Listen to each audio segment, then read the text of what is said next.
ذبح کے وقت کے مسائل، ذبح کا طریقہ اور اس کی دعا نوٹ فرما لیں۔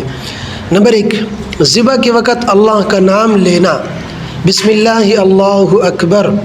اگر بھول کر اللہ کا نام نہ لیا تو حلال ہے، لیکن اگر جان بوجھ کر نام نہ لیا تو جانور حرام ہو جاتا ہے۔ نمبر 2، غذا کی نالی، سانس کی نالی اور خون کی دونوں رگوں کو کاٹنا۔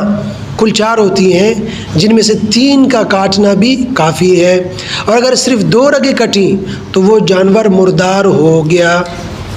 اب ذبح کا طریقہ، جانور کو قبلہ رخ بائیں کروٹ پر اس طرح لٹائیں کہ اس کے پاؤں قبلہ کی جانب، دم شمال کی جانب اور سر جنوب کی جانب ہو جائے۔